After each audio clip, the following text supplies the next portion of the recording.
It's always great seeing my next guest back in action. He's going to be taking on Darrick Minner, UFC Fight Night, June 4th. It's Damon Jackson back here on the program. Damon, how's it going, man? Man, it's going great. Yeah, I bet. Last time I spoke to you, you were in a nice sort of view in Mexico overlooking, I guess, the city or whatever. How was your vacation? I was curious. Oh man, it's awesome. I love going there every time. It's just so relaxing just to get away, and that's like my favorite. Just the beach and the hot weather. It's just a good combo, and I love the food. Love the Latin food. It's just it's awesome. Yeah, and plus great feeling coming off a win, going on vacation. That's got Oh to be yeah, up there. yeah, That doesn't get much better than that, right? yep. No, it was pretty awesome. Yeah, good performance, good game plan. It just kind of played out good, and that's what you work for is those kind of game plans. Was this the right amount of time off in between fights? Because again, you had the vacation. I'm sure, seems like good spacing in between the fights. Yeah, no, I was jumping on it as quick as I could. Honestly, the quickest turnaround they could give me. I was really asking for fights, right away. I would love to. I'm not looking past Darrick in any way, but I would love to have this fight, and then as long as I'm healthy, going to the July 30th card here in Dallas because originally they were going to be June 18th, and I was going to take that fight, and then they moved it to Austin because they couldn't get the timing worked out with the Mavericks and everything. So they moved it to Austin, and so now I would love to get on that card if possible, but I got to focus on this fight, make sure I don't take any damage. Well, you almost fought last weekend. Something you were telling me off air. I don't know how much you can share, but you were trying to fight Joe Lauzon last week. For people who don't know, moving up a weight class. Obviously, Cerrone was out with food poisoning. Tell me what happened there and how close was it to happening?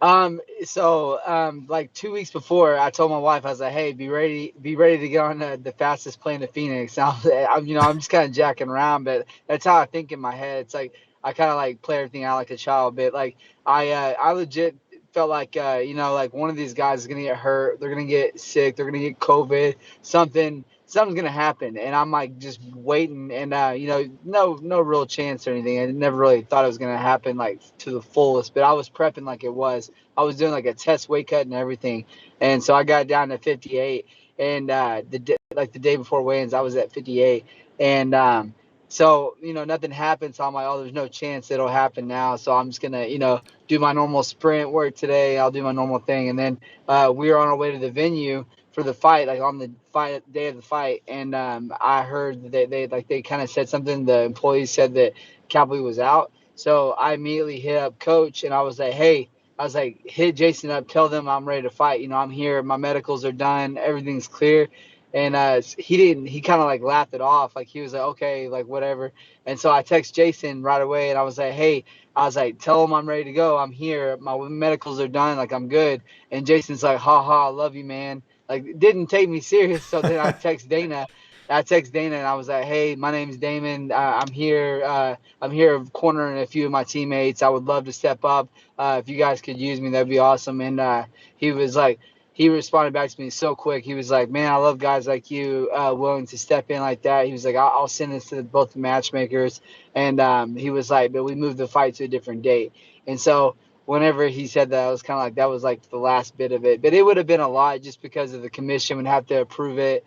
They would have to see me like in some way like before the fight. And it would have been a lot to jump through, but I was down to go, and Dana knew that, so it was cool. And I got to meet him in the back, and we had some words about it, and he said that they're gonna keep me as active as I want to be. So I Nice. just gotta go out there, perform, and I'll get fights for sure.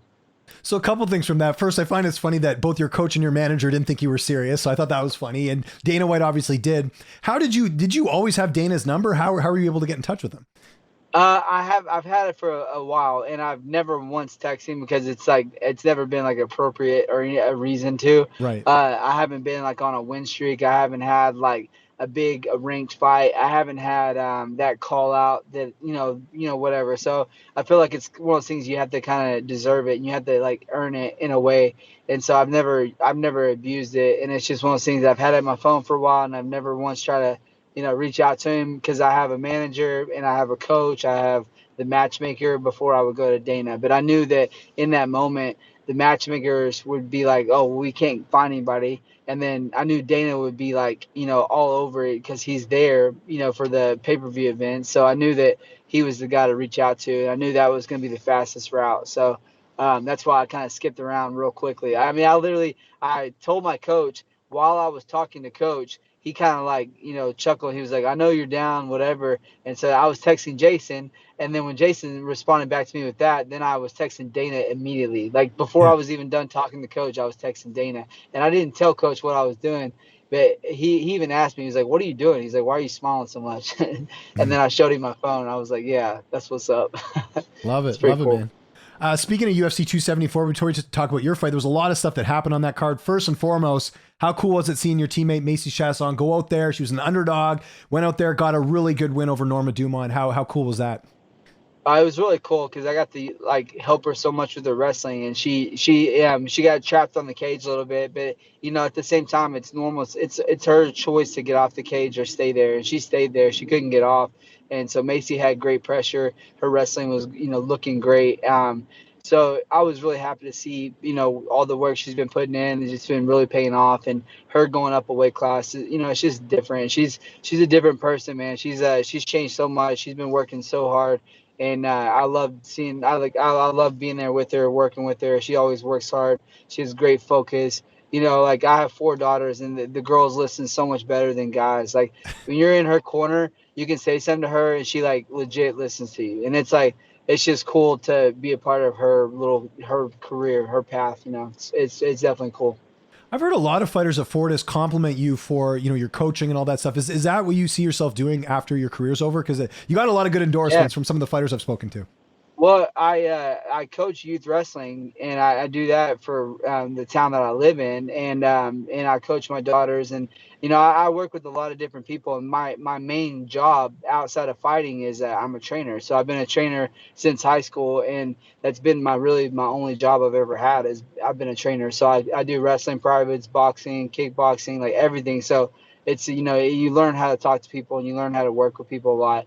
And it's just I love helping people out with something like that. I think it's kind of funny that people pay me to show them wrestling, but it really does help them in a lot in their fights when they understand wrestling. And it's just funny to me to see people putting the work in, and they're like, oh, like you see the light bulb go off like that. And so with Macy right now, she's got this mindset where she's going to take over that division, and I really believe it. I really think she's going to be in the mix for a title next year. Maybe at the end of this year they'll be talking about it. And she's a hard worker, and she's got great focus. The other thing on UFC 274, we got to talk about obviously the main event, Charles Oliveira submitting Justin Gaethje. What did you think of that performance? I think that Charles was even surprised that rear naked choke was just like popped in like that. So that fight was kind of crazy because you saw Justin swing so heavy that he like made himself fall down like twice or 2 or 3 times, and he was swinging for lights out punches because he thought that he was going to intimidate Charles. And it's so cool to see Charles like been around for that long and no one believes him. So I'm like, how do you guys not see this guy's like the real deal? Like he's there. It's cool to see him kind of coming to light as like a true champion and defend it against Gaethje's tough as hell, and he had him hurt a few times, and Charles survived. He's a fighter, man. I like seeing that fight in person, and then the freaking Tony Ferguson and Chandler fight, that was insane to see that in person, to see everyone's reaction. Unbelievable. It was it's such a scary situation because like when you're the fighter, you see the side of this guy's hurt, he's knocked down, but the fans, they went like animalistic, like they were screaming, like cheering. I'm like, oh my god, MMA is so brutal. Like these guys are so happy this guy just got knocked out, but I'm like, that's part of it. But it's just like you don't see that very often. Not like that. That was completely. That was so different. It was a powerful kick. Great setup, and that was a good fight too. Speaking of different in a not so good way, the co-main event. What did you make of Rose Namajunas and Carlos Esparza? And that was 100% their corners. that was their corner's fault to the max. Like they like like I understand people they have game plans and they want to stick with it and then that's great. And at the end of the day though, like you got to think about like when you're in that position, like you're fighting for the UFC title. You got to make sure that like 100% guarantee you win 3 of those 5 rounds. And if you don't, you're about to not be the champion anymore. And it's like they're telling Rose that she's up 4 rounds going into the 5th round. I'm like, what? Like she got taken down like every single round. Like what are you talking about? She's up 4. She hasn't done anything. So I blame that on her corner. I blame that on her coaches for the dumb game plan, which is why I trust Saif so much. It's like like he'll tell you straight up in the corner, like you're down, like you need to do this, this, this, and he has like real good instruction. Whereas her corner was like, you need to move more. You need to throw that lead hand more. Like you're not telling them anything. Like, you got to speak up and tell someone straight up what to do. Like, it's like a cheat code when you have like coach over there that tells you game plan. They're like, hey, keep your hand up, but look for that 1-1-2 down the center or whatever. And like, if you can listen to your coach, you'll win a fight almost every time. But it was like she either wasn't listening or she wasn't getting a good look from her coaches. And I don't think she was getting a good look from her coaches. And they didn't come up with a good game plan for sure. Let's talk about Darrick Minner. 26-13 record. Also, kind of like you, like a vet, sort of working there. You worked your way sort of into the UFC, kind of like he did. What do you know about him? How do you feel like you match up against him here? Man, the kid's tough as hell. Like he's there to fight, and I think that it's definitely a good fan fight. It's grappling style wise, both of us are kind of crazy as far as like we definitely want any fight to the ground. We're gonna go for those takedowns for sure. I think that he swings a little more aggressive than me, which is gonna it might open him up, but he also has that chance of catching you. So you got to be very cautious of that. My wrestling is better than his, and my jiu-jitsu is better than his. I'm more well-rounded than him. I know he's coming ready to fight, and I think it's going to be a great fight for the fans. I'm definitely looking to do my game plan always is, go forward, take people down, look for that sub. As far as training camp, anything different for this one? Who have been some of the main training partners helping you get ready? A lot of Miles, man. He's a very good fit for Darrick's style. He can mimic him very well, so that's been great. And then Abdul, he's got that great forward pressure, real good boxing, good wrestling. So it's been in between those two guys back and forth. And I literally just finished my rounds, and I had 6 rounds today, and it was brutal. I had Miles, I had Abdul, Ian, and then I had this other little amateur kid. I can't even know. I don't even know his name. I felt such an ass. He's been training with us for about a year. And I'm like, you stick around one more year, I'll know your name. But there you go. He's tough, man. Cool, man. How's this fight playing out on June 4th? How do you envision it going down? I'm gonna go at him hard, man. He's gonna come at me. I'm gonna take him down, and I'm gonna get the sub or I'm gonna get a TKO. You sort of talked about it there. I guess after this fight, if all goes well, you want to try and get on that Dallas card. That's kind of the main thing, right? Because I grew up in Durant, Oklahoma, which is an hour and 15 minutes from Dallas, like downtown. So we used to come to Dallas like all the time. We go to shopping or go to the mall or whatever. And it was just, it would be so cool to like, it'd be like a hometown fight because I grew up here in Dallas with my MMA career, fighting here. I have a lot of people here that support me. I used to sell. So Mick Maynard knows this. I know Mick knows this, and I'll have to text him. But I used to sell like 20 to 25 grand in tickets every single time that I fought for LFA. Every time that they would come in town, I would sell that place out every time. And it doesn't sound like a lot, but that's like 400 plus tickets. So it's like that's a lot of tickets for the local scene. It's like it's funny. It's just it would be so cool to like have the gym there, have all the gym fans and all my old school buddies from high school, and it'd be cool. I would love to fight there, and I just got to go in there and not take a lot of damage and get his ass to the ground and get that finish. And last question is Dallas related. I got to ask this as a Canadian: are you watching the Dallas Stars? They're in the playoffs. They're playing the Flames tonight. I'm Were you really? Glass space right there. I'm like right there watching them, and I want every Dallas team to win, and I don't keep up with basketball all year round. But when it comes playoff time, I was at the game the other night. It's a different atmosphere. It's a completely different atmosphere when the guys play so much harder.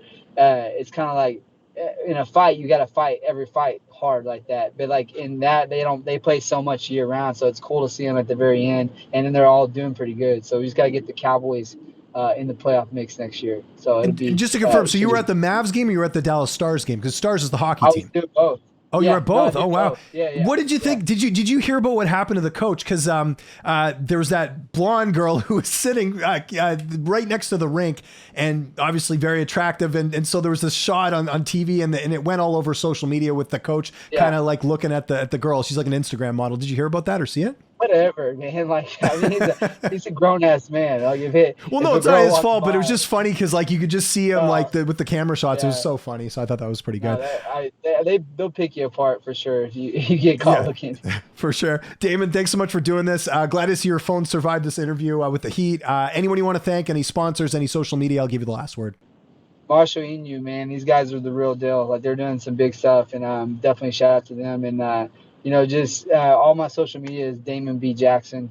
I don't talk smack if I have a fight, but if I don't have a fight, I might start talking smack again. So hopefully, as soon as this fight's over, I get to call somebody out and then go into the July 30th card in Dallas. That'd be awesome.